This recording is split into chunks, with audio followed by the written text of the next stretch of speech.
Prions ensemble.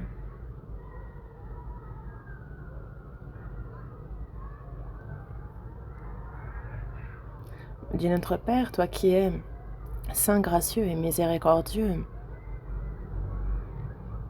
nous qui vivions dans nos iniquités, dans nos péchés, c'est par le précieux sang du Seigneur que nous avons été lavés de nos péchés, pardonnés. Tu nous as sauvés, tu as fait de nous tes enfants. Dieu, nous te remercions pour cette grâce. Dieu, tu nous permets de vivre avec l'espérance. Merci pour cette bénédiction. Et c'est dans ton corps qu'est l'Église, Dieu, que tu nous permets de vivre en tant que membre. Merci pour cette grâce. Seigneur, c'est là où tu nous nourris, tu nous élèves, tu nous guides, tu nous protèges. Et nous t'en remercions. Aujourd'hui encore, les saints, revêtus de ta justice par le précieux sang du Seigneur versé pour nous, sommes réunis pour partager la communion sainte, pour apprendre ta parole. Nous te remercions pour ton aide. À cette heure, Seigneur, tu es avec nous. Ouvre ta parole et l'Esprit en chacun pour que nous puissions comprendre ta parole, que nous puissions savoir ce qui est bon, agréable et parfait pour toi. Aide-nous à bien le discerner. Que ta parole soit la nourriture de notre âme, notre vie, notre force, notre consolation, et que cette parole précieuse nous montre la voie à suivre. Que ta parole, qui est témoignée, soit gravée dans l'esprit, dans le cœur de chacun. Aide-nous pour cela. Pour ceux qui sont faibles en toi, Seigneur, ceux qui sont malades, ceux qui sont dans les tribulations, nous prions pour chacun d'eux, pour que quelle que soit la situation, qu'aucun ne s'égare, soutient chacun, et quelle que soit la situation, qu'aucun ne se décourage, ne doute, mais redonne de la force, soutient chacun, et que tout le monde se relève, et que notre vie aille de l'avant vers toi, Seigneur, que l'on progresse. Aide-nous. À cette heure, sois avec tous ceux réunis ici en ton nom, et partout où ta parole est témoignée dans tout le pays. Prends soin aussi, soit avec chaque séminaire, soit avec tous tes missionnaires partout dans le monde. Comble-les de tout, et qu'ils puissent, plus que toute autre chose, prêcher avec davantage d'assurance, de force, ton évangile, et que de nombreuses âmes soient sauvées, et que cela te glorifie. Nous remettons le début et la fin entre tes mains, Seigneur, et nous avons prié au nom de notre Seigneur Jésus qui nous a sauvés. Amen. Ézéchiel, chapitre 7. Ancien Testament, Ézéchiel, chapitre 7.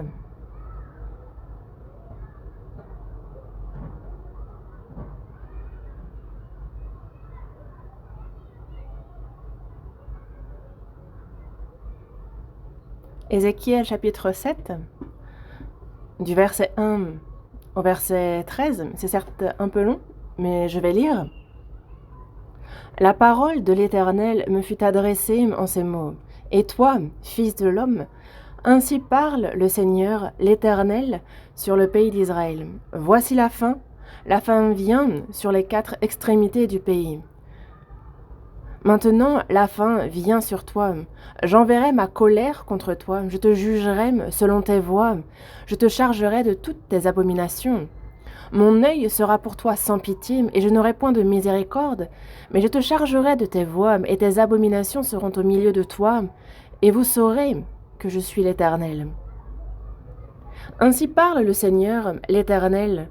Un malheur unique, voici, il vient. La fin vient. Elle se réveille contre toi. Voici, elle vient. Ton tour arrive, habitant du pays.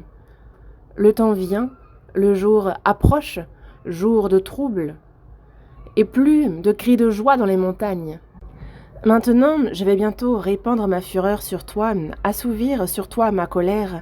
Je te jugerai selon tes voies, je te chargerai de toutes tes abominations. Mon œil sera sans pitié, et je n'aurai point de miséricorde. Je te chargerai de tes voies, et tes abominations seront au milieu de toi. Et vous saurez que je suis l'Éternel, celui qui frappe. Voici le jour, voici, il vient, le tour arrive, la verge fleurit, l'orgueil s'épanouit. La violence s'élève pour servir de verge à la méchanceté, plus rien d'eux, de leur foule bruyante, de leur multitude. On ne se lamente pas sur eux. Le temps vient, le jour approche, que l'acheteur ne se réjouisse pas, que le vendeur ne s'afflige pas, car la colère éclate contre toute leur multitude. Non, le vendeur ne recouvrera pas ce qu'il a vendu, fût-il encore parmi les vivants. On lit ensemble ?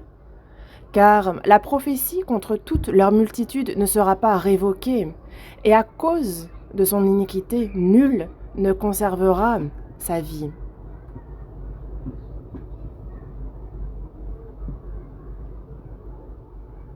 Aujourd'hui, le titre du sermon, « Voici, il vient, la fin vient, la fin vient ». C'est donc là le titre, un peu particulier, non ? Quelqu'un m'a dit, après que je lui ai simplement dit le titre du sermon, est-ce que c'est pas un peu extrême ? C'est l'expression utilisée par cette personne. Mais ce verset, c'est à travers le prophète Ézéchiel que Dieu parle lui-même. Quand on regarde Ézéchiel, chapitre 7, « Voici, il vient, la fin vient », ce genre d'expression, donc à la signification similaire, se répète dans ce chapitre. Ça, on peut l'observer. « Voici », donc ça attire l'attention, c'est... Le terme « voici », on le retrouve à 3 reprises, et « il vient » aussi à 3 reprises. Et avec un sens similaire, le temps vient, le jour approche. Donc on comprend aussi ces expressions. Donc « il vient », le temps vient. C'est à 5 reprises que « venir » est utilisé. Et enfin, « la fin vient », une expression un peu plus directe. Donc la fin vient. La fin se réveille contre toi, donc avec toutes ces significations similaires, en tout, on est à 6 fois que se répète cette expression. Voici, il vient, la fin vient, la fin vient. Le Seigneur parle ici directement, et il ne fait aucun doute que c'est lié à la situation, au contexte, et c'est donc une situation qui nécessite que Dieu parle directement d'une manière grave, parce que la situation dans le pays, pour le peuple, est grave, et c'est pour cela que il souligne, il utilise ce ton. Et c'est dont j'aimerais vous parler, et aussi, il nous dit, voici, il vient, la fin vient, la fin vient. Ce verset, en fait, dans ce contexte, on voit le peuple d'Israël qui rejette Dieu, qui sert les idoles, qui commet des abominations. C'est au moins 4 reprises qu'on retrouve le fait qu'ils ont commis des abominations. Quand on dit abomination, on entend idolâtrie. Ils ont rejeté Dieu pour, jusqu'au bout, s'entêter à suivre les idoles.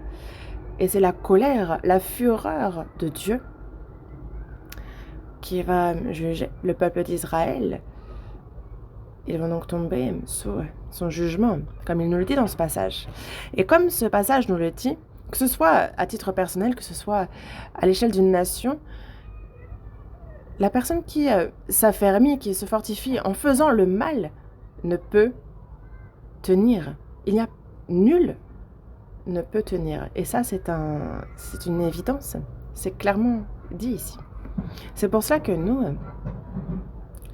s'entêter dans le péché, tourner le dos à Dieu, et jusqu'au bout s'entêter à s'attacher aux idoles, marcher sur ce chemin de l'incrédulité. En fait, ici, on peut justement s'arrêter sur quelle est la fin qui attend ces méchants, ces personnes-là. Le chapitre 7 d'Ézéchiel a donc un aspect mauvais, négatif, mais quand on prend dans l'autre sens, c'est aussi bon et aussi positif concernant justement le lien avec Dieu et comment cela se terminera. Ça aussi, on peut s'arrêter dessus et c'est, je pense, nécessaire. En soi, il y a une fin, mais il y a aussi ce qui n'a pas de fin, les choses éternelles. Dans ce monde, toute chose a une fin. Mais Dieu, lui, est éternel, et c'est pour ça que tout ce qui est lié à Dieu, au final, n'a pas de fin, mais est éternel. C'est pour cela que, se concentrant sur ce contenu-là, j'aimerais vous parler de cela aujourd'hui. Mais il est nécessaire de comprendre le contexte de l'époque pour bien comprendre ce passage. Je pense que ça va aider, c'est pour cela qu'on va essayer de s'arrêter sur le contexte historique de ce passage. Israël, après Salomon en 930 avant Jésus-Christ, on a le royaume qui se scinde entre le royaume de Juda au sud et d'Israël au nord, un peu comme la Corée, scindée désormais entre la Corée du Nord et la Corée du Sud. Le royaume devient donc un royaume scindé.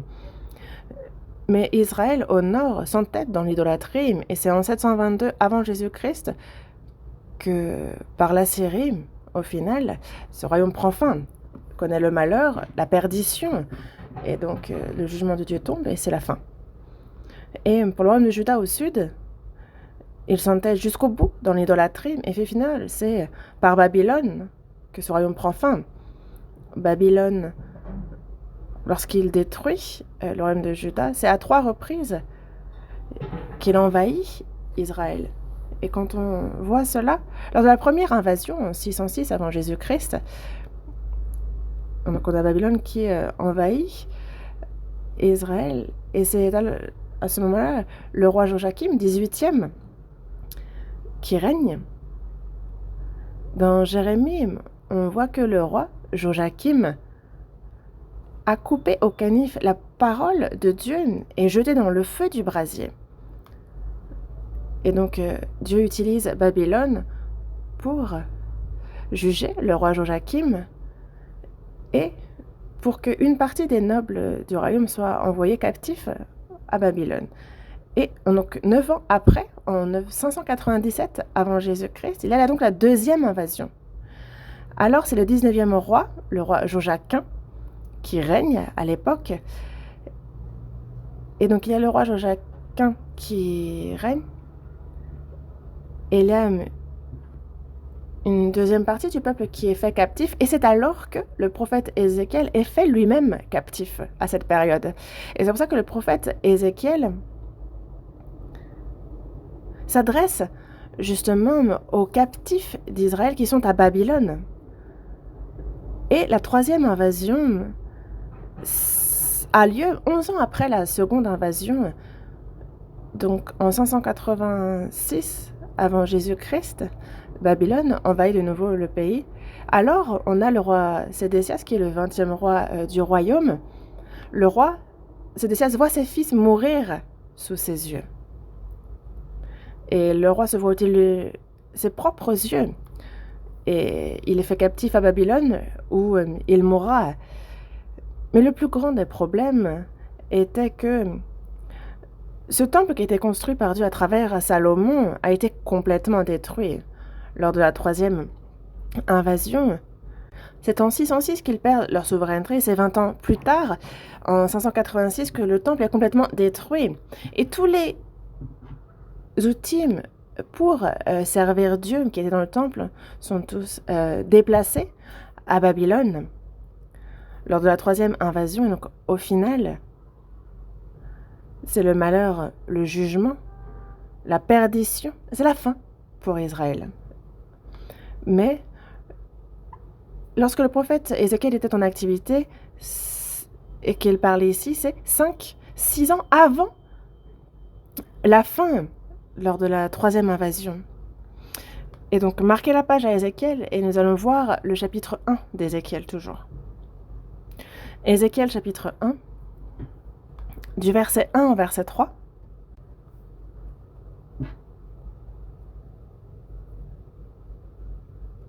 Du verset 1 au verset 3.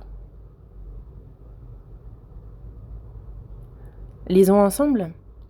La 30e année, le 5e jour du 4e mois, comme j'étais parmi les captifs du fleuve du Kébar, les cieux s'ouvrirent et j'eus des visions divines.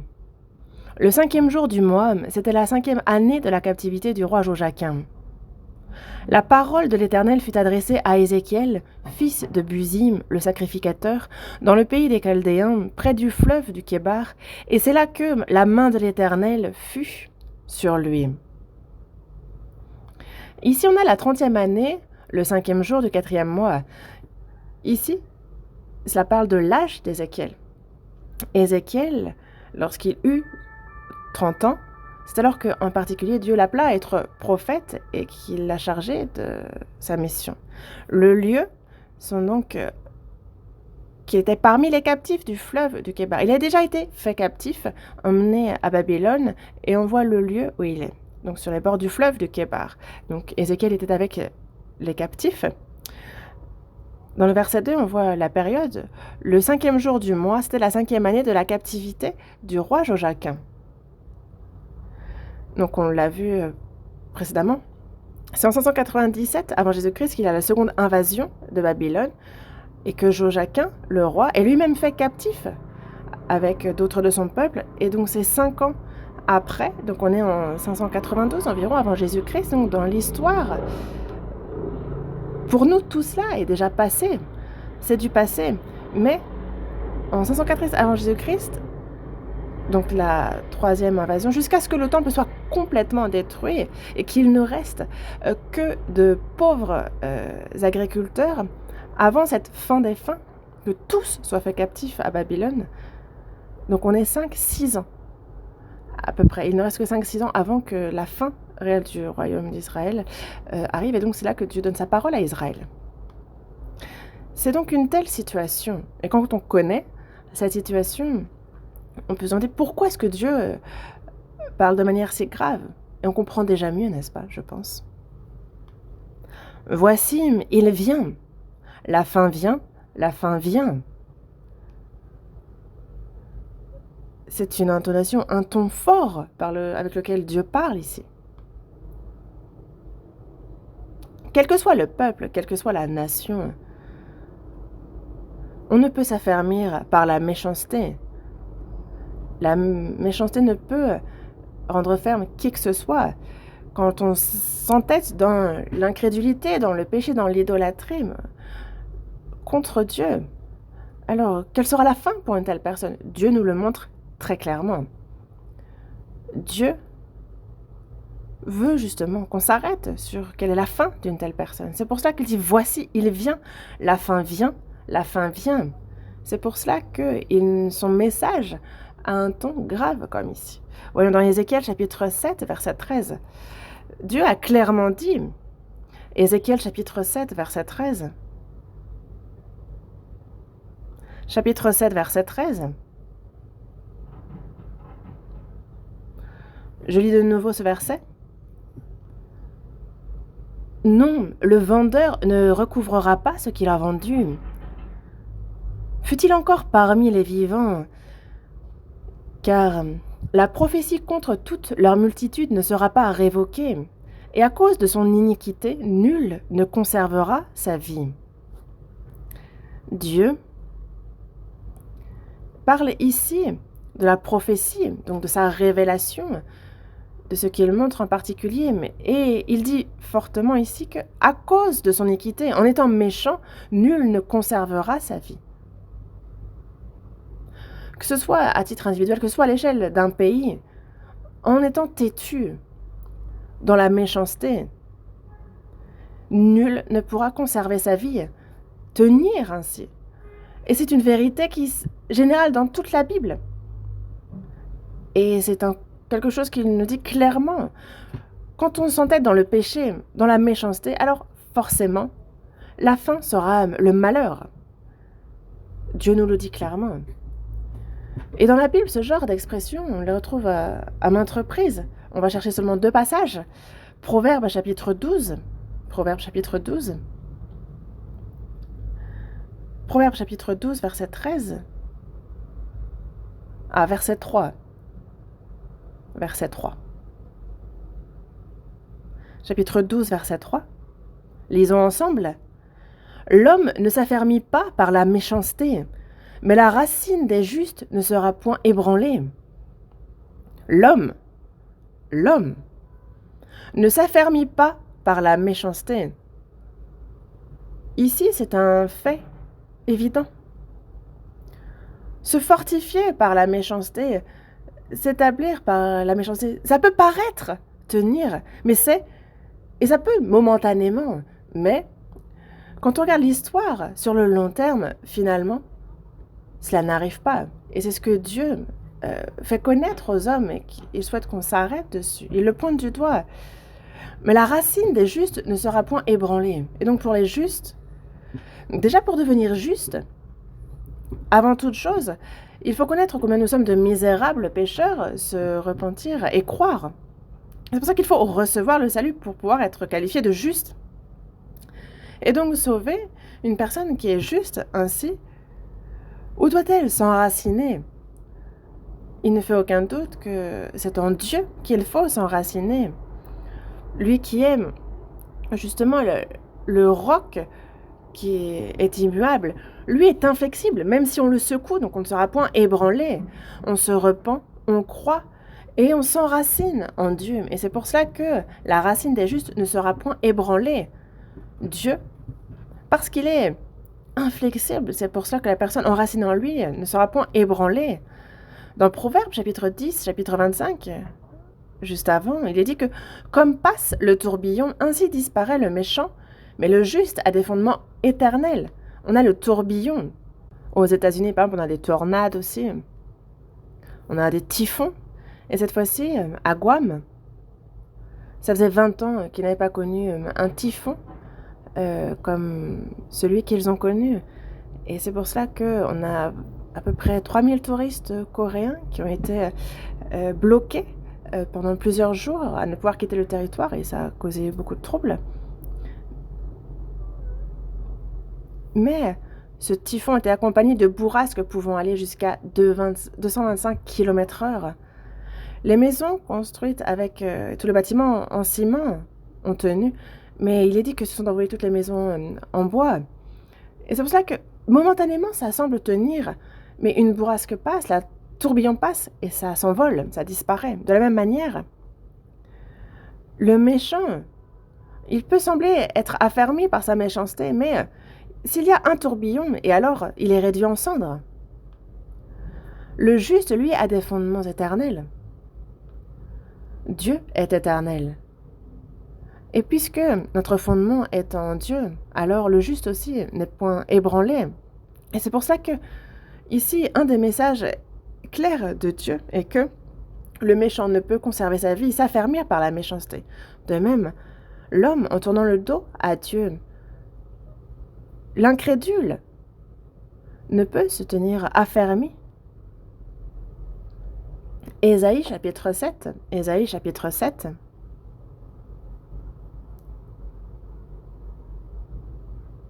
Ésaïe chapitre 7, verset 8. Ésaïe chapitre 7, versets 8 et 9. Car Damas est la tête de la Syrie et Rétzin est la tête de Damas. Encore 65 ans, Éphraïm ne sera plus un peuple. La Samarie est la tête d'Éphraïm et le fils de Rémalia est la tête de la Samarie. On lit ensemble. Si vous ne croyez pas, vous ne subsisterez pas.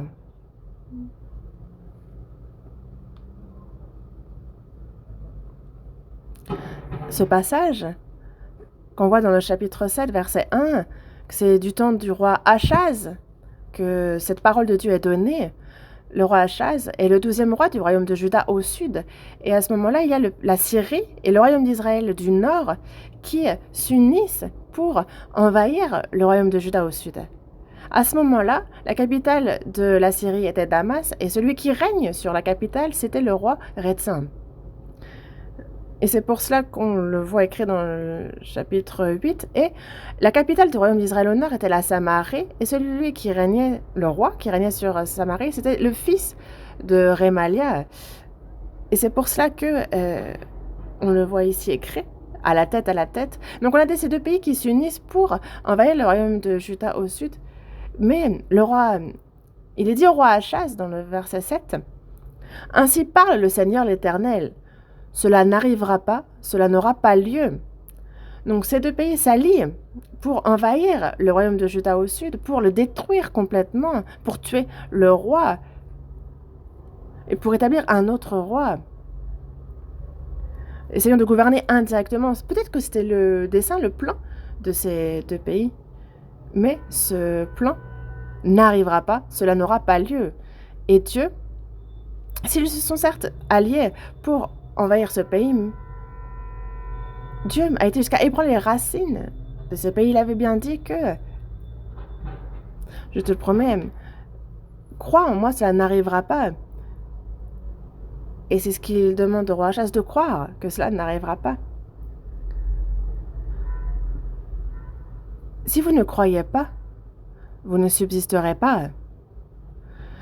Je vous le dis, ce monde est un monde où Dieu existe, Dieu est vivant, Dieu est le Créateur, et il règne sur ce monde.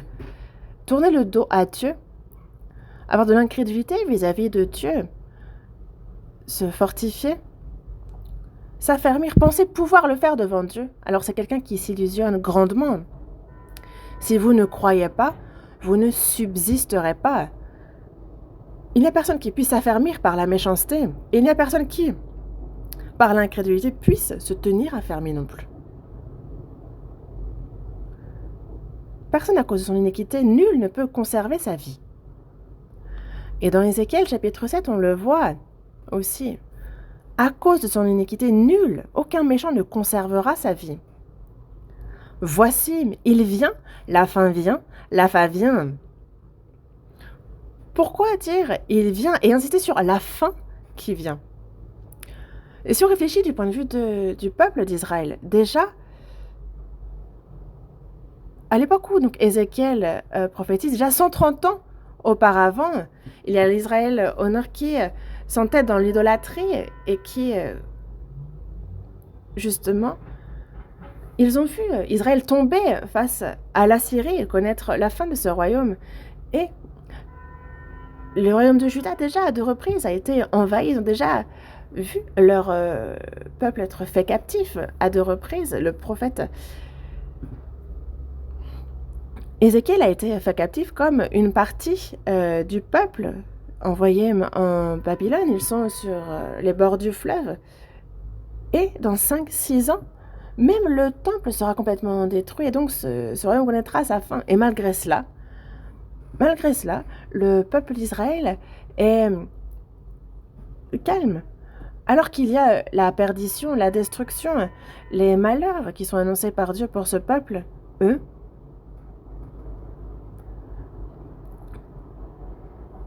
malgré que Dieu leur dise qu'ils seront jugés, le peuple d'Israël, eux, leur dit ça, c'est plus tard, cela ne se passera pas à notre époque. Ils étaient dans le déni, ils étaient oisifs, on va le voir ça, dans Ézéchiel chapitre 12.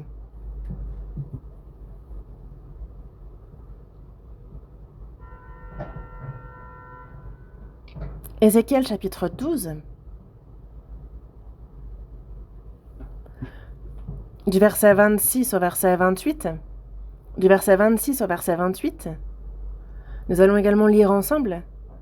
La parole de l'Éternel me fut adressée en ces mots. Fils de l'homme, voici, la maison d'Israël dit, les visions qu'il a ne sont pas près de s'accomplir. Il prophétise pour des temps éloignés. C'est pourquoi, dis-leur, ainsi parle le Seigneur, l'Éternel, il n'y aura plus de délai dans l'accomplissement de mes paroles. La parole que je prononcerai s'accomplira, dit le Seigneur, l'Éternel. Le peuple d'Israël, la parole de Dieu leur a été donnée à travers le prophète Ésaïe, leur disant qu'il y aura à la fin, que la colère, la fureur de Dieu va tomber, qu'il y aura le jugement, la perdition, que la fin vient. C'est ce qu'il a clairement annoncé, mais eux, ils ont dit, ils prophétisent pour des temps éloignés. Cela n'est pas près de s'accomplir, cela n'a rien à voir avec nous et notre époque, ça ne nous concerne pas. parce que Dieu est là, que Dieu ne va pas détruire son pays.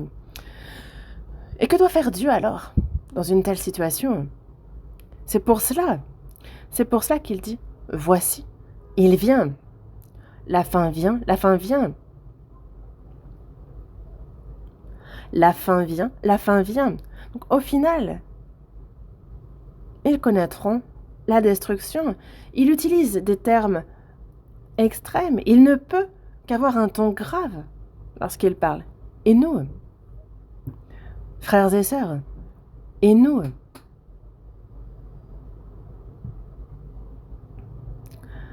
Dieu parle de la fin de l'histoire, nous parle du retour de Jésus qui est proche, des signes que nous voyons constamment. Mais est-ce que notre cœur à nous aussi, est-ce que notre cœur ne se serait pas relâché? Est-ce que nous ne serions pas émoussés? Est-ce que nous ne serions pas en train de nous endormir? Mais qu'est-ce que Dieu nous dit? Voici, il vient, la fin vient, la fin vient. Pour nous aussi, est-ce que vous ne pensez pas que c'est ce que Dieu doit nous dire? L'histoire du peuple d'Israël, on les voit tourner le dos à Dieu, on les voit se mettre à l'idolâtrie, s'entêter dans le péché. Mais au final, comment ça va se terminer? Quand on voit les malheurs qu'ils vont connaître, ça nous enseigne, ils sont un exemple, ils sont un modèle pour nous. À travers leur histoire, on voit ce qui arrive à l'incrédule qui tourne le dos à Dieu, qui s'entête dans le péché, dans l'idolâtrie. On voit ce qui va arriver à 100%, forcément, à la personne qui fait ainsi. Il nous montre clairement la fin qu'il va connaître et le malheur qui le touchera. Ça, il nous le montre. Et nous, pour quelle raison est-ce qu'il inscrit ces choses-là et qu'il nous les montre? Afin qu'on voit, voici, qu'on s'y arrête, qu'on s'y attarde, qu'on voit. Il nous dit, regardez la fin qu'il réserve aux méchants. On va voir dans Ézéchiel chapitre 26, on va voir 2 passages. Lévitique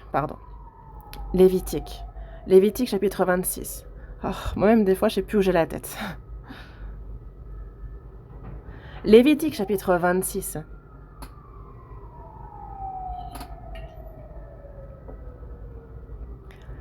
Lévitique chapitre 26 nous parle justement des bénédictions qui suivent l'obéissance et de la malédiction qui suit la désobéissance. Verset 14, nous c'est les malédictions et les malheurs sur lesquels nous allons nous arrêter. Verset 14, « Mais si vous ne m'écoutez point et ne mettez point en pratique tous ces commandements, si vous méprisez mes lois et si votre âme a en horreur mes ordonnances, en sorte que vous ne pratiquiez point tous mes commandements et que vous rompiez mon alliance. » Dans le verset 16 et 17, il parle des pestes, des maladies qui seront répandues. Dans le verset 18, « Si, malgré cela, vous ne m'écoutez point, je vous châtierai 7 fois plus pour vos péchés. » C'est pour ça que dans le verset 19 et dans le verset 20, il parle de ce qu'il envoie du ciel et qui est touché de la pluie qui ne tombe pas et que donc les arbres ne portent pas de fruits. Verset 21, « Si vous me résistez et ne voulez point m'écouter, je vous frapperai 7 fois plus selon vos péchés. » C'est pour cela que, dans le verset 22, le malheur tombe, verset 23, « Si ce châtiment ne vous corrige point, et si vous me résistez, je vous résisterai aussi, et je vous frapperai 7 fois plus pour vos péchés. »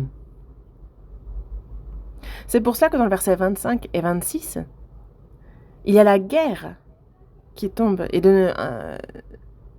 on parle d'un grand nombre de personnes du peuple d'Israël qui va mourir, verset 27. « Si malgré cela vous ne m'écoutez point, et si vous me résistez, je vous résisterai aussi avec fureur, et je vous châtierai 7 fois plus pour vos péchés. » C'est pour cela que 7 fois plus je vous châtierai pour vos péchés. Et il y a ensuite le jugement. C'est pour ça que dans le verset 33, « Je vous disperserai parmi les nations, et je tirerai l'épée après vous. Votre pays sera dévasté, et vos villes seront désertes. » Ils seront chassés du pays d'Israël, et même ce territoire sera détruit. Partout où ils iront, ils seront poursuivis par l'épée, les villes seront désertes. Et quand on regarde ici, c'est à 5 reprises que une occasion leur est donnée. Dieu parle, Et parce qu'ils ne reviennent pas à lui, il punit. Mais c'est au moins à 4 reprises qu'il dit « Si vous ne me résistez encore, si vous ne voulez point m'écouter », mais donc il y a à 5 reprises une occasion qu'il leur a donnée, mais il lui tourne le dos. Mais on voit ici la personnalité de Dieu. On voit qu'il est lent à la colère. Dieu est lent à la colère, il leur donne l'occasion. Quand on regarde toute l'histoire, et on voit toutes les occasions que Dieu donne à ce peuple. Et Dieu a donné sa grâce. Même s'il y a aggravation de peine, même si la peine s'alourdit petit à petit, c'était afin qu'ils retournent à lui. C'est la méthode que Dieu fait pour que son peuple revienne à lui. Mais eux, jusqu'au bout, ils s'entêtent dans leur voie. Et donc, au final, ils sont arrachés. Au final, ils vont connaître leur fin par le malheur. Et c'est exactement le même contenu qu'on retrouve écrit dans Amos. Amos chapitre 4.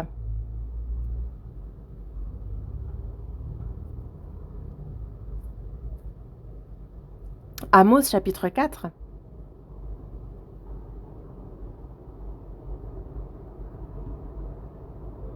Verset 6. En fait, ici, c'est donc à 5 reprises que Dieu répète « Vous n'êtes pas revenus à moi ». Verset 6. « Et moi, je vous ai envoyé la famine dans toutes vos villes, le manque de pain dans toutes vos demeures. Malgré cela, vous n'êtes pas revenus à moi, dit l'Éternel. » Verset 8.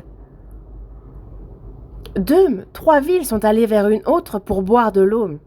Et elles n'ont point apaisé leur soif. Malgré cela, vous n'êtes pas revenus à moi, dit l'Éternel. Je vous ai frappés par la rouille et par la nielle.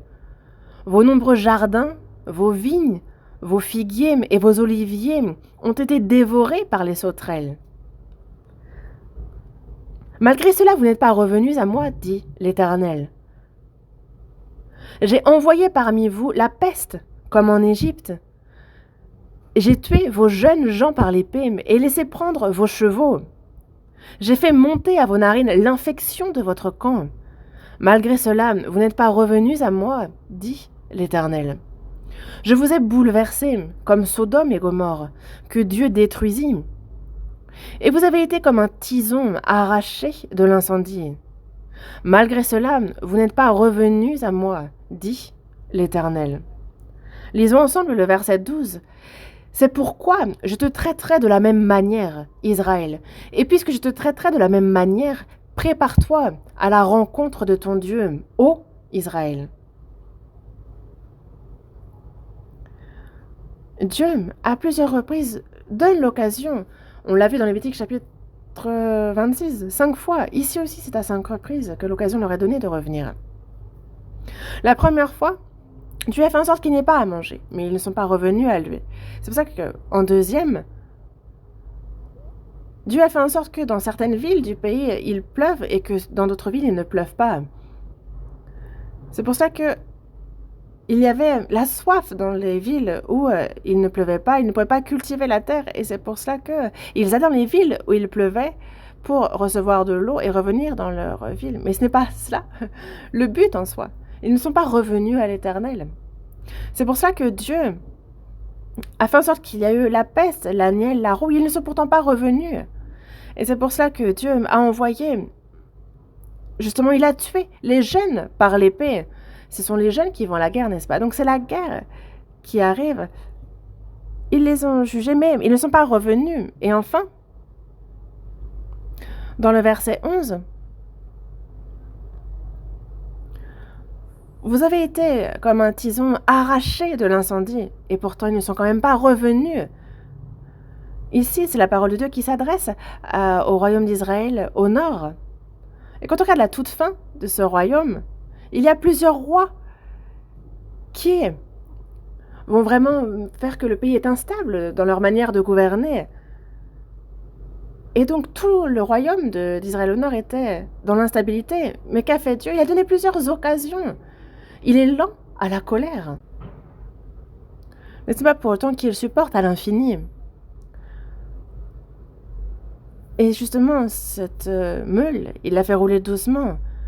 C'est célèbre. L'Éternel est miséricordieux et compatissant, lent à la colère et riche en bonté. lui-même. En fait, c'est ici sa personnalité qu'il révèle. Et c'est pour ça qu'il est lent à la colère, mais ce n'est pas pour autant qu'il va laisser couler à l'infini. Il a donné 5 fois l'occasion. Mais dans l'histoire du royaume d'Israël au nord, c'est donc en 935 avant Jésus-Christ jusqu'en 722 avant Jésus-Christ, donc 200 ans leur ont été donnés pour revenir à lui. Mais jusqu'au bout, ils ne sont pas revenus à lui. C'est pour ça qu'il y a le verset 12. « Ô Israël, prépare-toi à la rencontre de ton Dieu. » Fais quoi? Qu'est-ce que cela veut dire en soi? Ça nous enseigne sous divers aspects, mais directement, dans ce contexte-là, c'est quoi? En un mot, sois prêt à ce qui va t'arriver. C'est le malheur, la fin pour toi. Prépare-toi à la rencontre de ton Dieu. Et vous, voyez dans l'histoire d'Israël, on ne peut être affermi par la méchanceté. Et c'est une histoire qui nous le montre clairement. Mais est-ce que c'est différent pour l'histoire des nations? Mais que ce soit Israël, que ce soit l'histoire des nations, quand on regarde dans le passé, ceux qui s'entêtent dans la méchanceté, personne ne peut conserver la vie, ainsi ne peut être affermi. Toujours la fin pour le méchant.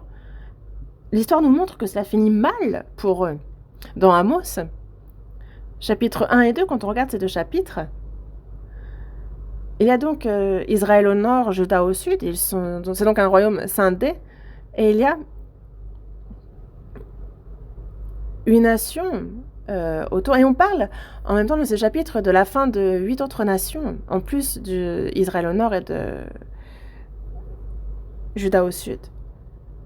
Il parle donc de la fin de ces nations. Si on va voir dans Amos chapitre 1, Amos chapitre 1, verset 3. « Ainsi parle l'Éternel à cause de 3 crimes de Damas. » Damas qui est la capitale de la Syrie donc. « Même de 4, je ne révoque pas mon arrêt. » Ensuite, verset 6. « Ainsi parle l'Éternel. À cause de 3 crimes de Gaza, même de 4, je ne révoque pas mon arrêt. » Gaza, c'est la capitale des Philistins. Et ensuite, verset 9. Ainsi parle l'Éternel, à cause de 3 crimes de Tyr, même de 4, je ne révoque pas mon arrêt. Verset 11. Ainsi parle l'Éternel, à cause de 3 crimes d'Édom, même de 4, je ne révoque pas mon arrêt. Verset 13. Ainsi parle l'Éternel, à cause de 3 crimes des enfants d'Amon, même de 4, je ne révoque pas mon arrêt. Ensuite, chapitre 2, verset 1. Ainsi parle l'Éternel, à cause de 3 crimes de Moab, même de 4, je ne révoque pas mon arrêt. Verset 4.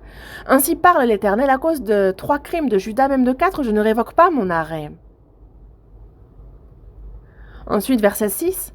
Ainsi parle l'Éternel, à cause des 3 crimes d'Israël, même de 4, je ne révoque pas mon arrêt. 3 crimes, même de 4. Après, la traduction en anglais peut porter confusion. On peut se dire soit 3, soit 4, c'est ce qu'on peut comprendre. Mais quand on regarde dans la langue d'origine, même en anglais, c'est clair aussi, à cause de 3, et même de 4, donc ce n'est pas 3 ou 4, c'est 3 plus 4. Ça fait 7, hein, le chiffre de l'intégrité, de la perfection dans la Bible. Dieu aussi a fait la création en 6 jours et il s'est reposé le 7e. Le chiffre 7 est le chiffre du comble quand c'est complet. C'est pour ça qu'ici on a 8 nations avec 3, 4 crimes. Mais on montre ici que le péché est à son comble. Et lorsque le péché est au comble, alors forcément, c'est le malheur qui les attend. Et ça, on le voit clairement dans l'histoire.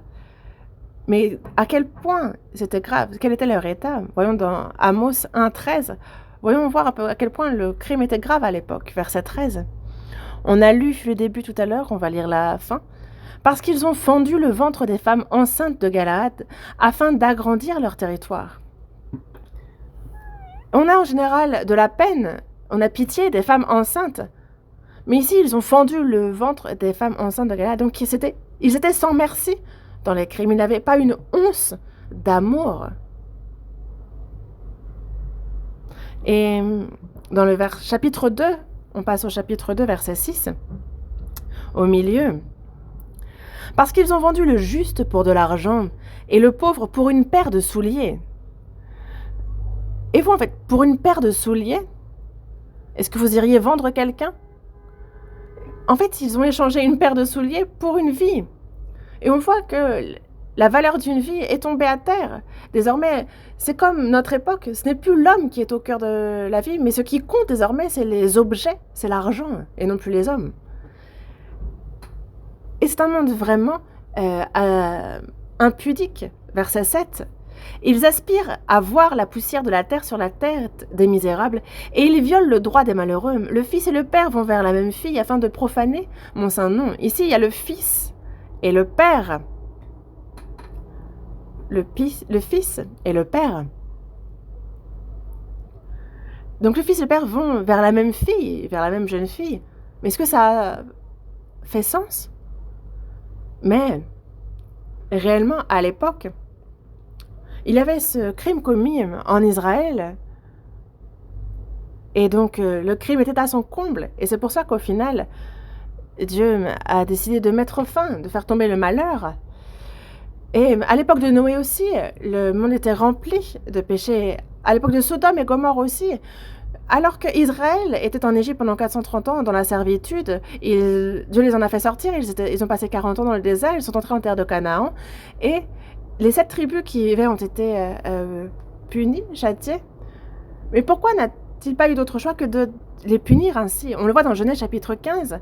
C'est qu'il a donné Canaan à Abraham, mais il n'avait pas véritablement son héritage dedans. Et c'est pour ça que 400 ans après, à la 4e génération, le peuple d'Israël a été guidé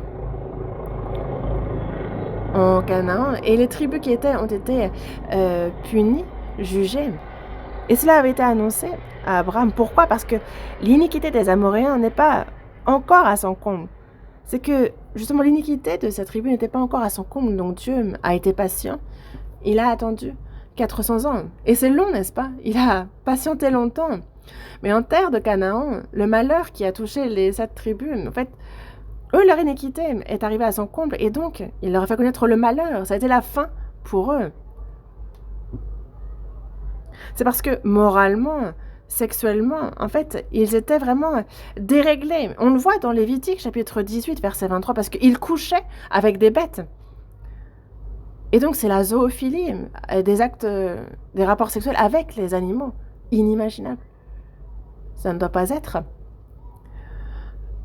En Assyrie aussi, à Babylone aussi, l'Assyrie a été utilisée comme outil pour juger Israël et Juda a été frappé par Babylone. Mais l'Assyrie et Babylone étaient une terre d'extrême idolâtrie, toutes sortes d'idolâtries. Il y avait leur maison, c'était la demeure de toutes ces idoles. Et c'est pour cela que l'Assyrie et la Babylone, c'est le lieu de départ, le point d'origine de la diffusion de l'idolâtrie. Et Dieu a mis fin à ça, il leur a fait connaître le malheur. Et regardez à l'époque de l'Empire romain, les Romains étaient véritablement corrompus. Il y a la ville de Pompéi qui, avec éruption du Vésuve, a été recouverte de cendres, a été ensevelie. Et moi-même, je me suis rendue à Pompéi. Il y a même des flèches qui guident dans les maisons closes et il y a des images impudiques dans toute la ville. Et c'est pour ça que Dieu a fait connaître le malheur à cette ville. Et on le revoit dans l'histoire des nations. On se rend compte à travers cette histoire que le méchant ne peut s'affermir par sa méchanceté. Voici, il vient, la fin vient, la fin vient. Est-ce que c'est différent pour notre époque? La fin de notre époque aussi, comme ça s'est passé auparavant, de même, il nous montre que tout revient à connaître le malheur lorsqu'on s'attache à l'idolâtrie, à la méchanceté. Et c'est pareil pour notre époque, on peut connaître la fin, on peut la deviner. Et la Bible avertit que justement ça se finira mal. Psaume 2, Psaume 2.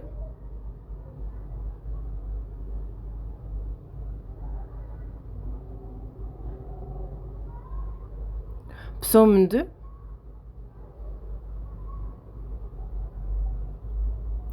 Du verset 1 au verset 3. Du verset 1 au 3. Lisons ensemble. Pourquoi ce tumulte parmi les nations, ces vaines pensées parmi les peuples? Pourquoi les rois de la terre se soulèvent-ils et les princes se liguent-ils avec eux contre l'Éternel et contre son oint? Brisons leurs liens, délivrons-nous de leurs chaînes.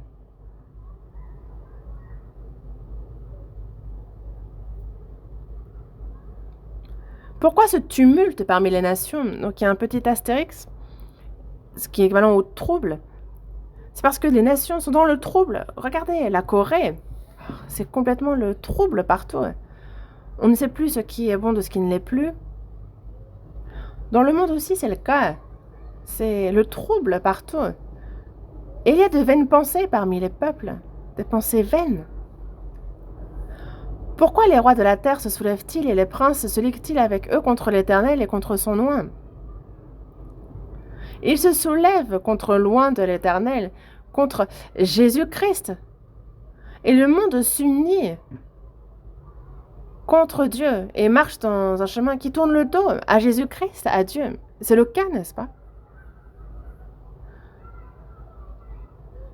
On a l'impression qu'ils se sont même mis d'accord pour agir tous de cette manière. Ils piétinent la Bible, ils piétinent Dieu. Et il n'y a pas eu d'époque comme la nôtre qui a tant méprisé Dieu, l'Église. Est-ce qu'il y a eu une autre époque comme la nôtre qui a méprisé à ce point la Bible, Dieu?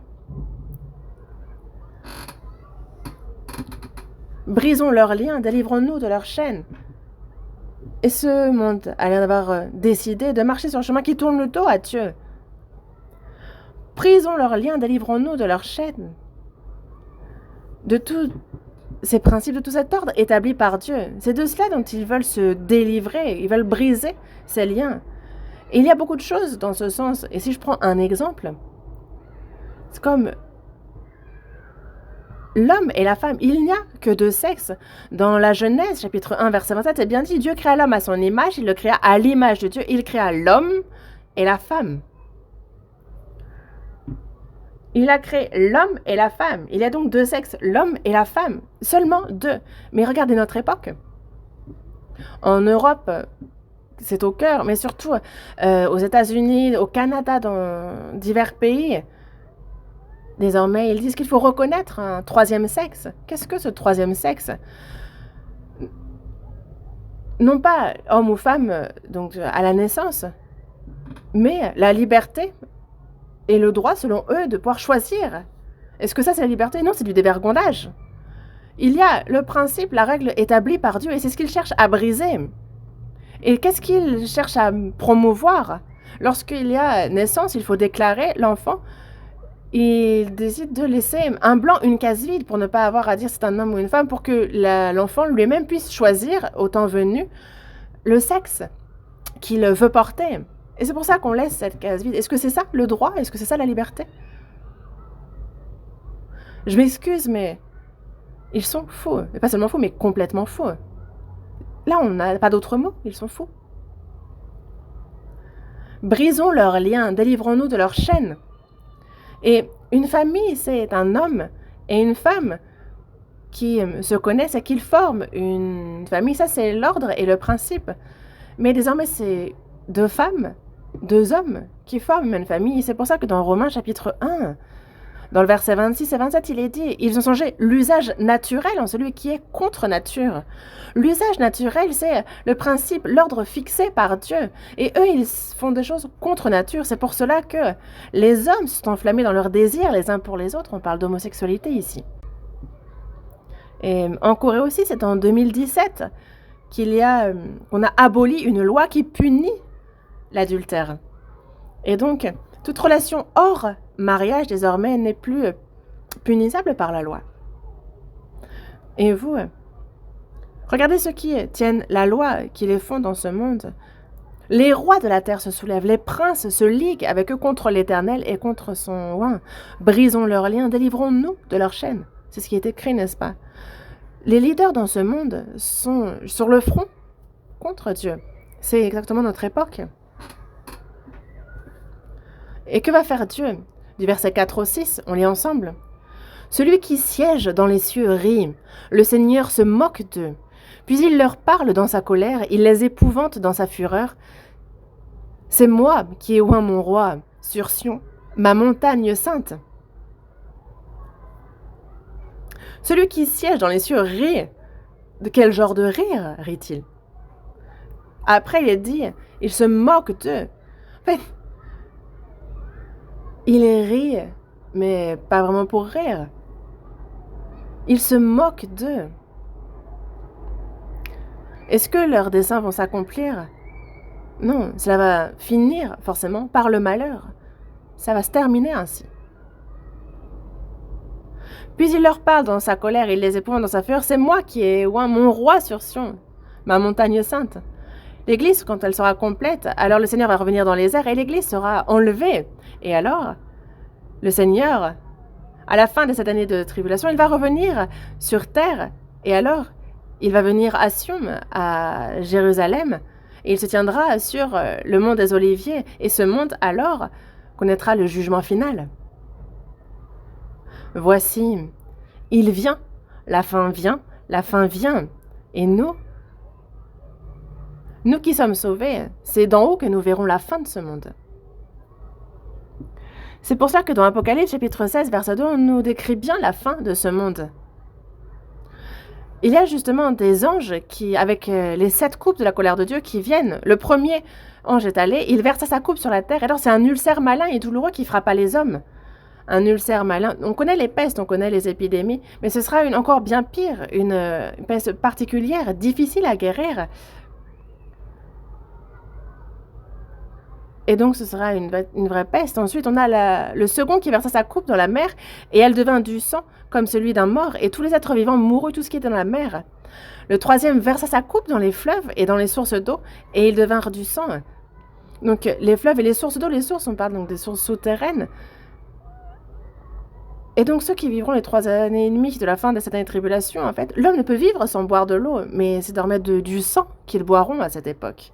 Et le quatrième versa sa coupe sur le soleil.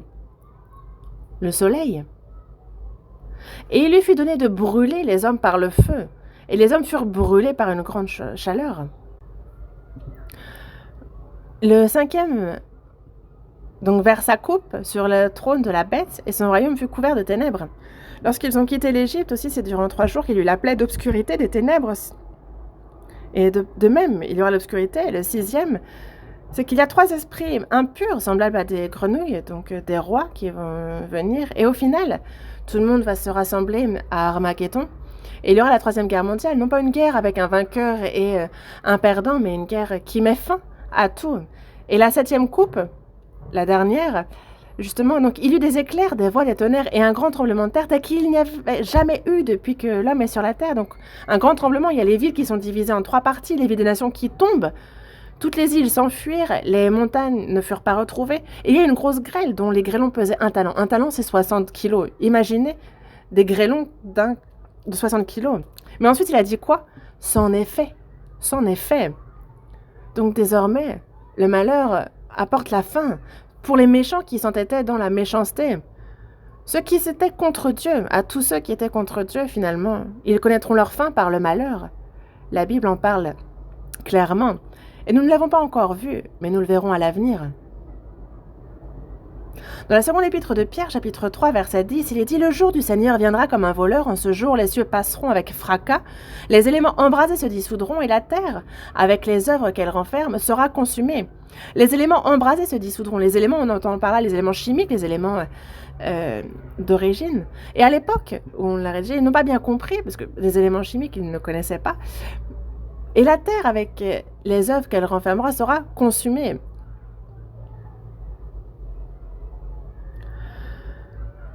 Regardez l'histoire des nations, quand on le regarde, on se rend compte aussi que les méchants sont punis par le malheur. Et nous savons qu'à l'avenir aussi, dans l'histoire qu'il reste encore, les méchants ne s'en sortiront pas et connaîtront le malheur. Ça nous le montre. Non pas seulement à l'échelle d'une nation, mais aussi pour nous, individuellement, si on s'entête dans la méchanceté. Alors on ne peut être affermi. Alors le malheur nous attend, ce sera notre fin. Et cela nous le montre. Et c'est fort comme message. Il y a parmi les rois un couple, donc une famille, pourrait-on dire, les plus méchants, Achab et Jézabel, qui étaient donc rois en Israël au nord.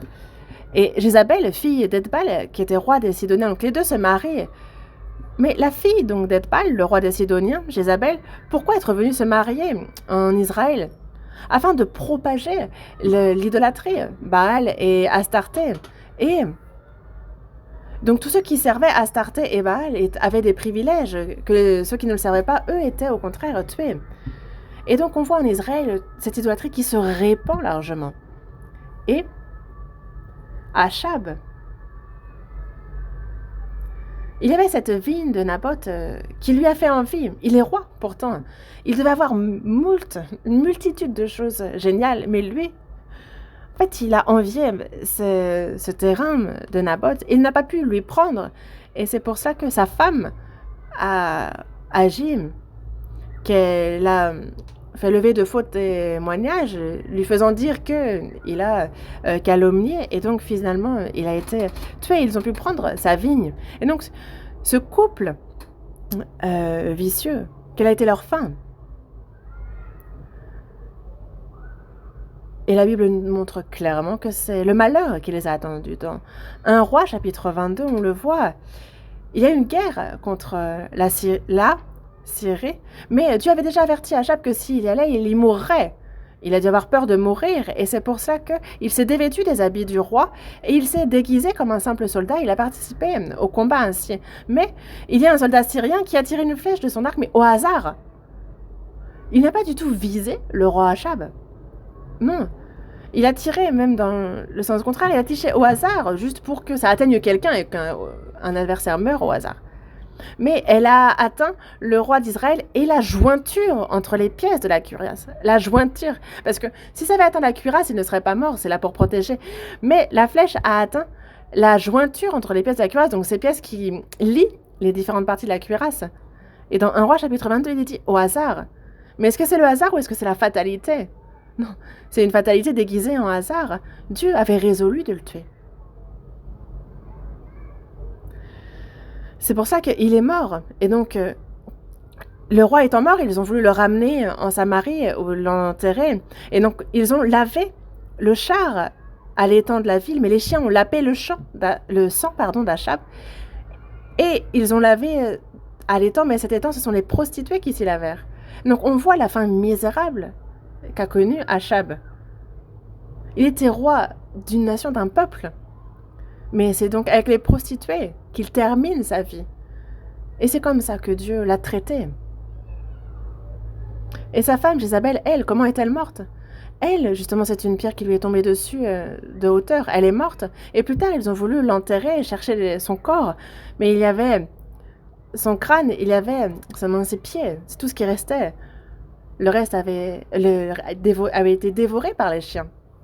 Pourquoi la Bible nous écrit ces détails-là? Que ce soit un pays, que ce soit un homme, au final, quand on s'entête dans l'incrédulité, dans la méchanceté, on ne peut être affermi, on ne peut être conserver sa vie. Mais regardez combien Achab et Jézabel étaient puissants. Fut un temps, ils étaient de véritables sujets de terreur pour les autres. Ils étaient influents, mais c'était momentané. On ne peut conserver sa vie par la méchanceté et être affermi par la méchanceté. Alors qu'est-ce qu'il faut faire? Personnellement, peu importe combien grand est le péché que nous avons commis, peu importe le péché, même si c'est imprononçable ce que nous avons fait, on peut avoir ce péché. Mais si on retourne à Dieu, alors ce n'est pas le malheur, mais c'est la bénédiction qui peut nous attendre. Quel que soit le péché que l'homme, quelle que soit l'iniquité que l'homme a, il faut revenir à Dieu. Revenir à Dieu et écouter l'évangile, recevoir l'évangile. Et Dieu, non seulement va sauver la personne, mais aussi bénir cette personne.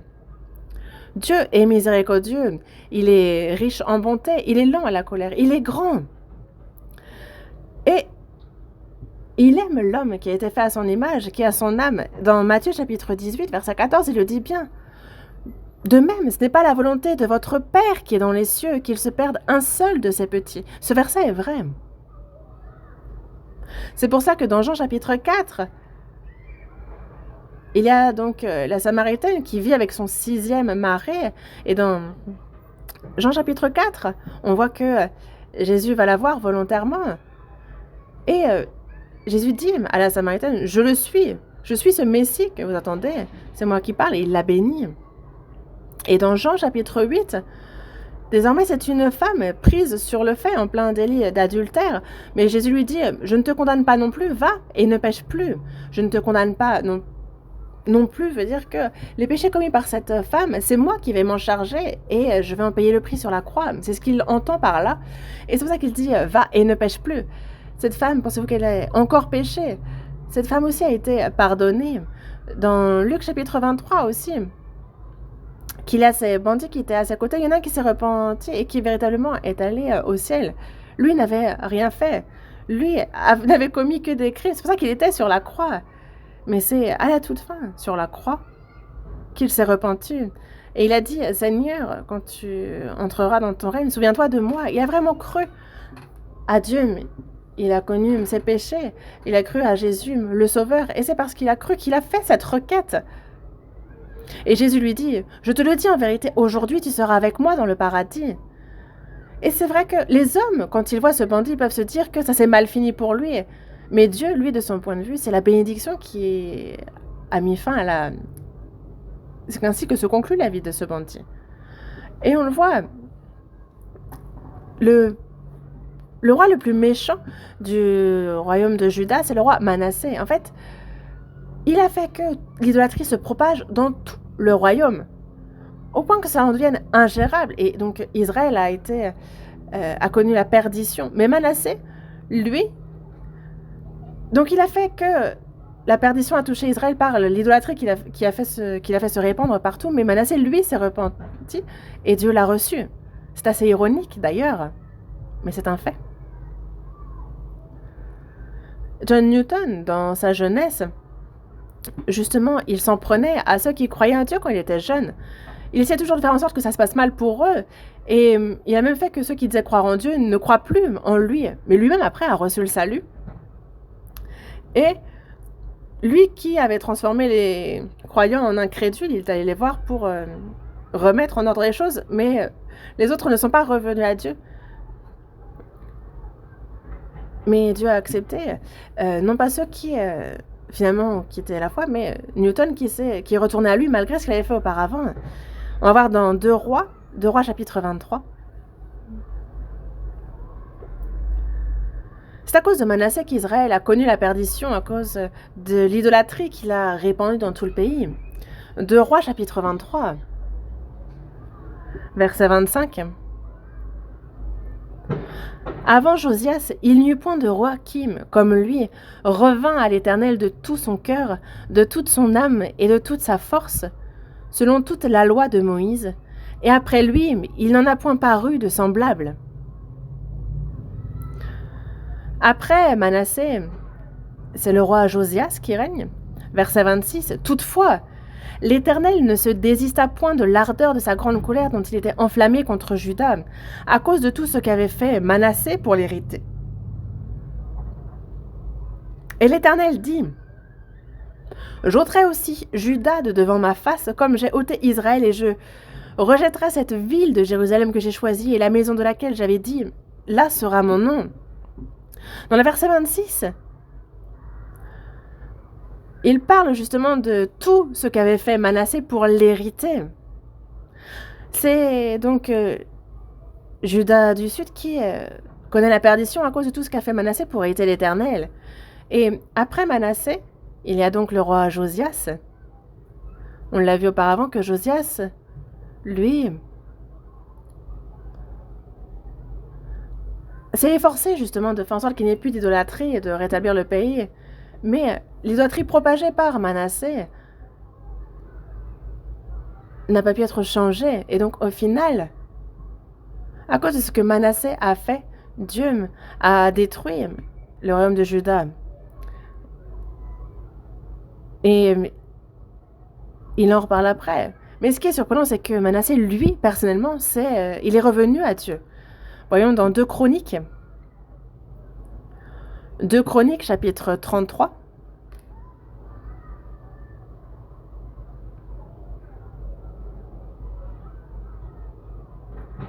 Du verset 11 au 13.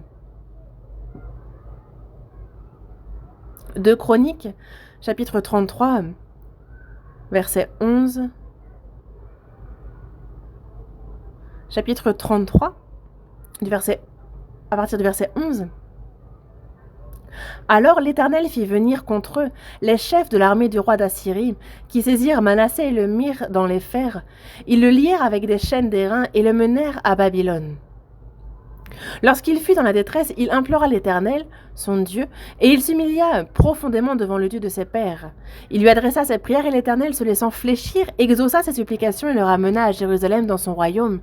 Et Manassé reconnut que l'Éternel est Dieu. Lui-même a propagé l'idolâtrie, mais il est fait captif, il est dans le malheur dans sa vie, il connaît beaucoup de malheurs et c'est pour ça qu'alors il a certainement dû beaucoup réfléchir dans cette situation et se dire que ces idoles que j'ai répandues dans le pays ne sont pas vraies.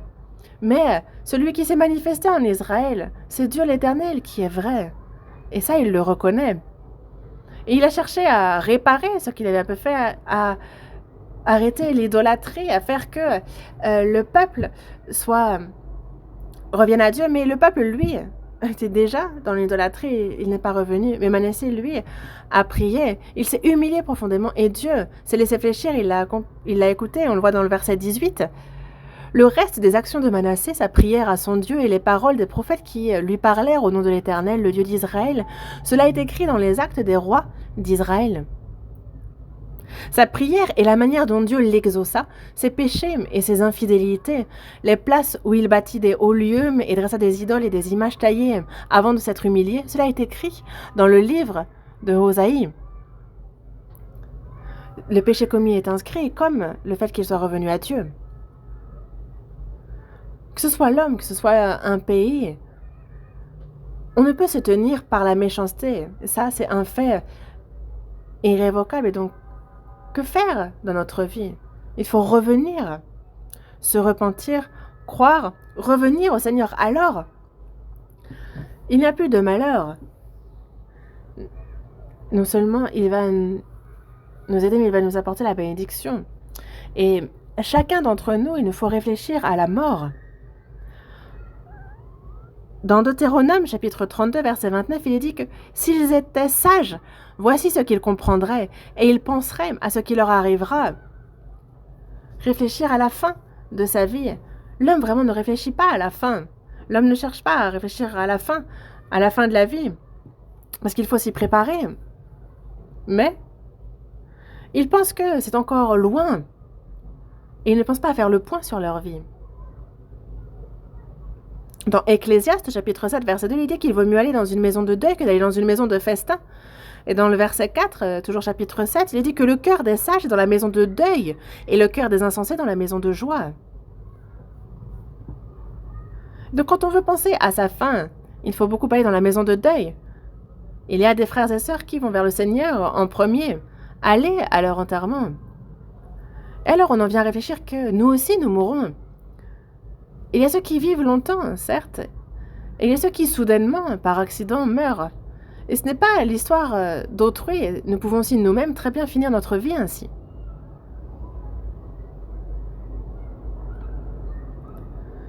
Et Dieu nous dit de réfléchir à cela. La fin vient, la fin vient. Et pour élargir un peu notre réflexion, ici c'est mauvais, c'est négatif comme aspect, mais nous pouvons observer aussi l'aspect bon, l'aspect positif, parce que il nous faut aussi nous arrêter sur la fin qui concerne toute l'œuvre de Dieu. La fin vient, la fin vient. Voici, il vient. Mais pour ce qui concerne les choses de Dieu, ça ne s'atteint pas par le malheur, parce que lui est bon, et donc forcément, Dieu va accomplir ce qu'il a prévu. Il va forcément faire en sorte que tout tourne à sa gloire. Et c'est ainsi qu'il va conclure toute chose. On le voit dans le psaume, chapitre 33, il dit que l'Éternel renverse les desseins des nations. Oui, il renverse les desseins des nations. Il anéantit les projets des peuples, mais les desseins de l'Éternel subsistent à toujours, et les projets de son cœur de génération en génération. Les desseins de l'Éternel, donc ses plans, ses projets, subsistent toujours, ils s'accomplissent. Et ce qu'il a prévu dans son cœur, c'est de génération en génération que ça s'accomplisse là, donc va forcément s'accomplir. C'est ainsi que Dieu fait les choses et qu'il accomplit son œuvre. Et c'est pour cela que dans la Bible, quand on regarde en général, c'est à 3 reprises que Dieu a dit que tout est accompli, que c'était bon. La première fois, lorsqu'il a fini la création. La deuxième fois, lorsque tous les péchés ont été pardonnés sur la croix. Que cet évangile a été accompli parfaitement, justement par ce qui s'est passé sur la croix et lorsqu'il est prêché. Et l'évangile est prêché jusqu'aux extrémités de la terre. Et il est sauvé. Et une fois que ce nombre de sauvés sera à son comble, alors nous entrons dans les nouveaux cieux et la nouvelle terre. Et encore une fois, il nous dit, c'est fait. Et ça, c'est donc à 3 reprises que la Bible nous dit que ça y est, c'est bon. On va voir la première dans la Genèse chapitre 2, verset 1.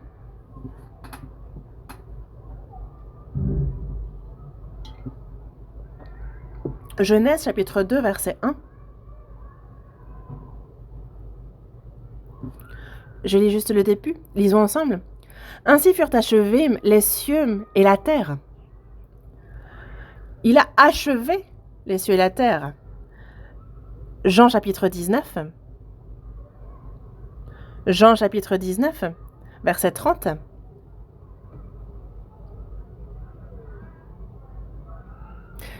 Soyez rapide, moi-même je suis pressée. Jean 19, verset 30. Quand Jésus eut pris le vinaigre, il dit, on lit ensemble, tout est accompli. Et, baissant la tête, il rendit l'esprit.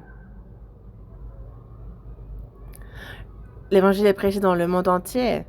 Et donc cet évangile, pour le salut de toutes les âmes, c'est ainsi qu'il a accompli cet évangile parfait.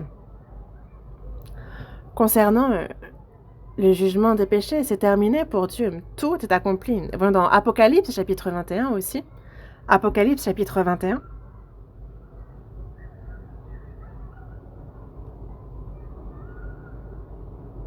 Apocalypse chapitre 21.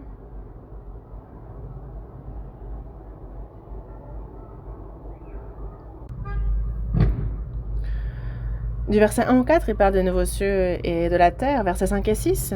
5 et 6, on lit ensemble. Et celui qui était assis sur le trône dit, « Voici, je fais toutes choses nouvelles. » Et il dit, « Écris, car ces paroles sont certaines et véritables. » Et il me dit, « C'est fait. Je suis l'alpha et l'oméga, le commencement et la fin. À celui qui a soif, je donnerai de la source de l'eau de la vie, gratuitement. » Dans le verset 5, « Voici, voici, je fais toutes choses nouvelles. » Voici, donc il attire ici notre attention. Et il insiste que ces paroles sont certaines et véritables. Et dans le verset 6, il dit, « C'est fait. » Tout est accompli, tout est fait. C'est ce qu'il crie. Et ceux qui ont reçu le salut à l'ère de grâce, lorsque le nombre sera atteint, alors il va revenir. Et ceux qui sont sauvés pendant l'ère de grâce, une fois que l'Église sera au complet, alors ceux qui sont sauvés seront guidés dans le royaume des cieux. Et ensuite, on voit ici, c'est fait. Ici, c'est ce qui arrivera justement dans le futur. Nous, depuis que Jésus a dit tout accompli sur la croix, et à l'avenir, lorsque tous les sauvés seront guidés par Jésus, entreront dans le royaume des cieux, c'est fait-là, nous vivons entre ces deux, tout est accompli et c'est fait. Nous vivons l'ère de la grâce. Une personne reçoit le salut, et alors nous sommes des pierres vivantes, et nous sommes bâtis les unes sur les autres, et alors lorsque l'Église sera terminée, parce qu'il est en train en ce moment de construire son temple. Et justement, cette église spirituelle est construite. Et c'est vrai que nous ne le voyons pas à les yeux, mais c'est une œuvre gigantesque qui est en train d'être accomplie. Il construit son église spirituelle. Et c'est pour ça que dans la première épître de Pierre, chapitre 2, verset 5, il dit « Vous-même, comme des pierres vivantes, édifiez-vous pour former une maison spirituelle. » Nous sommes une maison spirituelle, chacun pour notre membre. Nous sommes pierres vivantes dans cette construction. Et nous sommes nous-mêmes des pierres vivantes, nous sommes édifiés, nous sommes liés les uns aux autres pour former cette maison spirituelle, l'Église. Voyons dans Éphésiens chapitre 2. Éphésiens chapitre 2.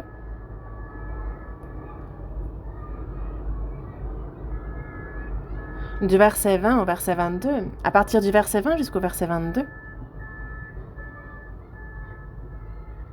Lisons ensemble.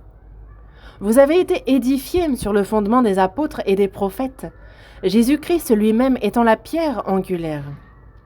En lui, tout l'édifice, bien coordonné, s'élève pour être un temple saint dans le Seigneur. En lui, vous êtes aussi édifiés pour être une habitation de Dieu en esprit. Ici, dans le verset 20, Jésus-Christ lui-même étant la pierre angulaire. Il est le fondement, la pierre angulaire. Et en lui, tout l'édifice, bien coordonné, s'élève pour être un temple saint dans le Seigneur. Donc, chaque personne, une à une, comme dit dans 1 Pierre chapitre 2 verset 5, nous sommes des pierres vivantes qui sommes édifiées pour former une maison spirituelle. Ici, nous sommes un édifice. Cet édifice, donc bien coordonné, lié les uns aux autres, s'élève pour être un temple saint dans le Seigneur. En lui, vous êtes aussi édifiés pour être une habitation de Dieu en esprit. Vous êtes, c'est du présent, c'est en train de se faire. Il est en train d'être construit, ce temple. Et c'est ce qui se passe en ce moment à l'ère de la grâce. Et il faut que tout s'accomplisse. Et une fois que c'est accompli, que va-t-il arriver? En même temps que nous, individuellement, nous serons enlevés, le Seigneur, en fait, il vient chercher l'Église. Et au retour du Seigneur, alors tous les sauvés, même le corps ressuscitera et le Seigneur sera parmi nous. Et c'est pour cela que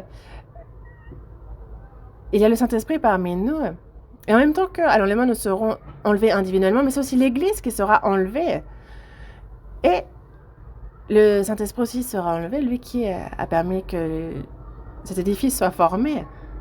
Et donc, c'est fait. On a ensuite l'état de la tribulation, le royaume de 1000 ans, et ensuite, Jésus peut crier, c'est fait, parce qu'on monte dans les cieux, on entre dans le royaume pour de bon. C'est pour cela que dans Ecclésiaste, chapitre 3, verset 1, il est dit, il y a un temps pour tout, un temps pour toutes choses sous les cieux. Il y a un temps pour tout, pour chaque but dans la vie. Il y a un but, et tout est selon le temps de Dieu. Et Dieu va forcément voir ses desseins s'accomplir, et c'est lui qui les accomplit. Mais si on y réfléchit à titre individuel, nous sommes dans l'Église, nous sommes membres de l'Église qui est le corps, nous vivons à l'ère de la grâce. Et nous, personnellement, comment devons-nous faire? Déjà, il faut que tout le monde soit sauvé. Il faut déjà résoudre le problème du péché. Mais il y a ceux pour qui ce n'est pas encore terminé. Il faut déjà régler ce problème-là, le problème du péché, pour en terminer avec le péché, pour que la rédemption éternelle soit obtenue par la personne. Il faut résoudre le problème du péché pour mettre fin au péché. C'est pour ça que dans Hébreux chapitre 10, versets 17 et 18, il est dit « Je ne me souviendrai plus de leurs péchés, ni de leurs iniquités. Or, là où il y a pardon des péchés, il n'y a plus d'offrande pour le péché, n'est-ce pas ?»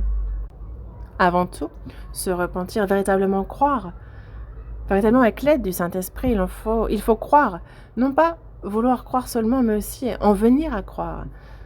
C'est pour cela que mettre une fin au problème du péché. Alors, il n'y a plus d'effort à faire pour le salut, parce que le salut s'est accompli. C'est pour cela que dans Hébreux chapitre 4, verset 10, il nous dit « Celui qui entre dans le repos de Dieu se repose de ses œuvres, comme Dieu s'est reposé des siennes. » Qu'est-ce qu'être entré dans le royaume de Dieu? Il faut recevoir le salut pour que le repos arrive, et donc on entre dans le repos de Dieu. Dieu s'est reposé des siennes, de ses œuvres. Et de même, il faut que je sois sauvé pour que je n'ai plus d'efforts à fournir pour ce repos, pour ce salut. Mais si on est véritablement sauvé, il y a aussi une fin pour la marche, pour la vie de foi. On est sauvé, on entame notre marche, notre vie de foi, mais il y a une fin aussi. Et il est important de se demander comment on va finir cette marche. On l'a lu tout à l'heure, dans la seconde épître à Timothée, chapitre 4, verset 6 à 7, on a l'apôtre Paul qui dit que « Pour moi, je sers déjà de libation et le moment de mon départ approche. J'ai combattu le bon combat, j'ai achevé la course. J'ai gardé la foi. » Et même si nous ne pouvons pas aller jusqu'à crier la même chose, mais il faut nous efforcer de pouvoir le faire. Si on a fini avec le salut, avec le péché, il faut vivre pour le Seigneur. J'ai combattu le bon combat, j'ai achevé la course, j'ai gardé la foi. C'est vraiment glorieux. On peut chacun avoir des regrets, mais ne pas avoir de grands regrets. Imaginez combien il serait bon qu'on puisse terminer en beauté. La fin vient et elle se réveille contre toi. Voici la fin. Elle vient. On n'a pas toujours l'occasion. Il y a une fin aussi à notre marche, à notre vie de foi. Dans l'Ancien Testament, il y a un faux prophète, le prophète Balaam. Et vous savez quel a été son souhait? Ma question est soudaine, donc vous êtes perturbés. Vous savez quel a été le souhait de ce faux prophète? On va pas chercher, mais c'est dans Nombre, chapitre 23, verset 10, on retrouve son vœu. Quel a été son vœu? Il a voulu que je meure de la mort des justes et que ma fin soit semblable à la leur. Il rêve, comme on dit. C'est un faux prophète, je vous le dis. C'est un faux prophète, mais c'est ici son vœu. C'est un faux prophète, et c'est le vœu qu'il a. Alors imaginez le vœu que doit avoir les sauvés. Mais est-ce que vous pensez que son vœu s'est accompli? Il n'y a pas de raison. Quand on le voit dans Hébreux,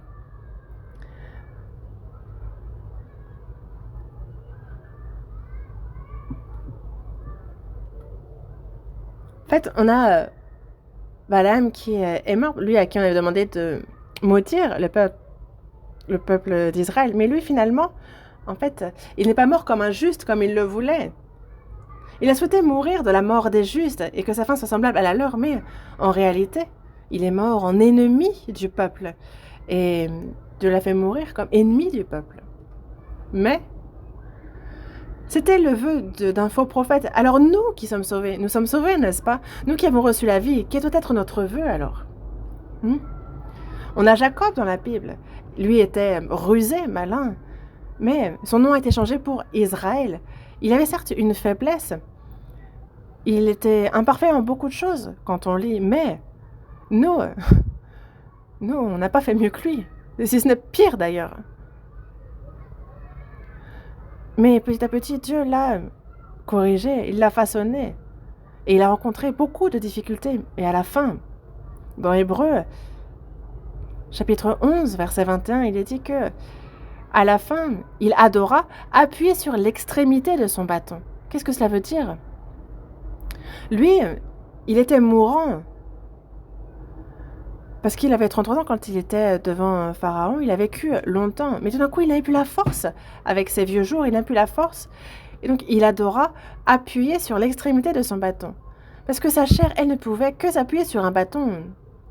Sa chair, qui n'avait plus de force, il en était là. Il appuyait sur l'extrémité de son bâton, mais il adora. Jusqu'au bout, il a adoré. Il a adoré Dieu jusqu'au bout. Et c'est un homme remarquable.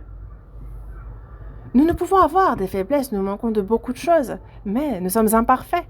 Mais se confier, s'appuyer sur Dieu jusqu'au bout, et si on peut finir notre vie ainsi, imaginez combien grande est la bénédiction alors. Et, pour terminer, en même temps qu'il y a des choses qui prennent fin, il y a des choses éternelles qui, elles, ne connaissent pas de fin. Dans ce monde, toute chose a une fin, mais Dieu, lui, est éternel, et tout ce qui est lié à Dieu est éternel. Dieu est éternel. Dans le psaume 90, verset 2, il est dit que avant que les montagnes fussent nées et que tu eusses créé la terre et le monde d'éternité, tu es Dieu. Quelqu'un connaît l'âge de Dieu? Personne. Parce que Dieu est grand, sa grandeur nous échappe, le nombre de ses années est impénétrable, on ne connaît pas. Lui, il est d'éternité et en éternité, il est Dieu. Avant même que nous n'existions, il y a eu les montagnes, il y avait la terre, le monde. Mais, avant même qu'il ait les montagnes, il y avait Dieu. Lui, il est là, d'éternité en éternité. Depuis l'éternité jusqu'à l'éternité. Il est éternel, c'est un être éternel. Dans Hébreux chapitre 9, verset 14, on nous parle d'un esprit éternel. Jésus, lui, dans Jean chapitre 1, au commencement était la parole était avec Dieu, la parole était Dieu. Et dans Hébreux aussi, il nous dit que Jésus-Christ est le même hier, aujourd'hui et éternellement. Éternellement. Les Saint-Esprits, Jésus sont là éternellement. Dieu est éternel. Et donc tout ce qui est en Dieu est éternel. La Bible est éternelle. La Bible, ce n'est pas parce que ce monde disparaît que la parole va disparaître. Voyons dans le psaume 119, verset 96. Psaume 119, verset 96.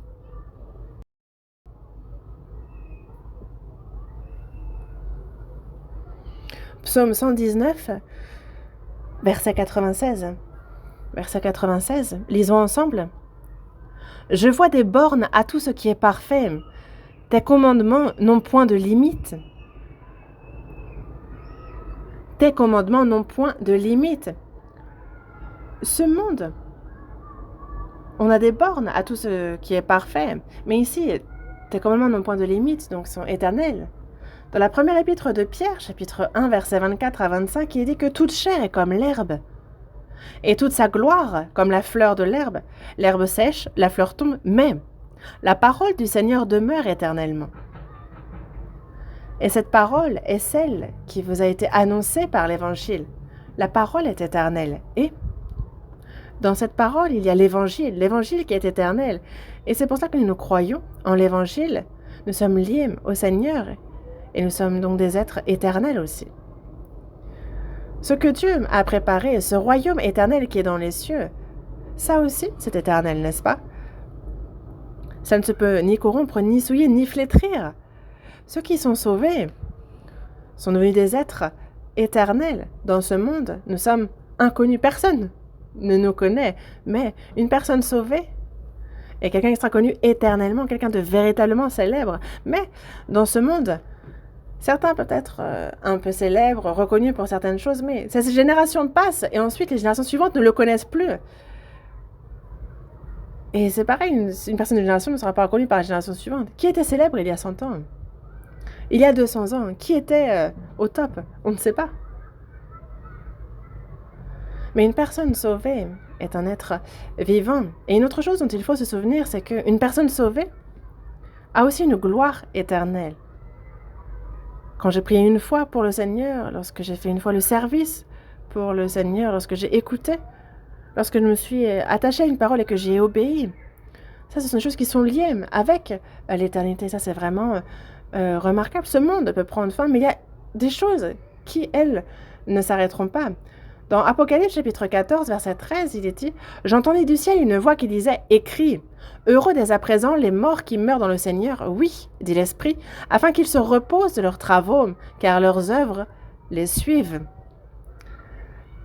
Leurs œuvres les suivent. Ceux qui sont sauvés, selon comment ils ont vécu, en fait, ça va nous suivre éternellement.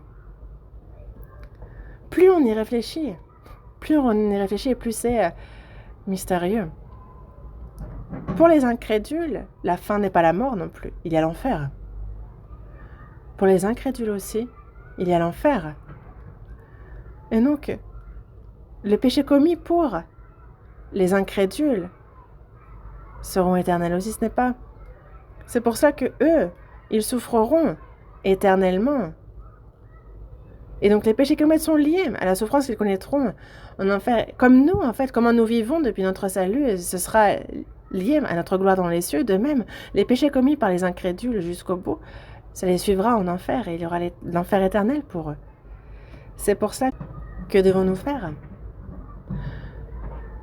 Vous pouvez tout oublier, mais souvenez-vous au moins du titre, sans penser que ce soit un titre extrême, mais c'est vraiment bénéfique pour notre marche.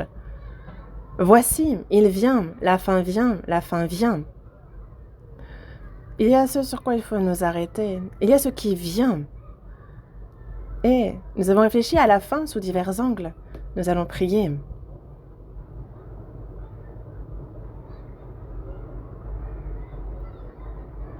Dis notre Père, toi qui es gracieux, toi qui es miséricordieux, Seigneur, merci. Par nos péchés, il nous convenait d'être punis, mais tu nous as sauvés. Tu nous permets de vivre dans l'espérance, nous t'en remercions. Aujourd'hui encore, à travers ta parole, tu nous as permis tu nous as bénis de la communion sainte. Merci.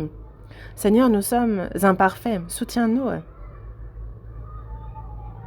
Qu'on réfléchisse à la fin de notre vie.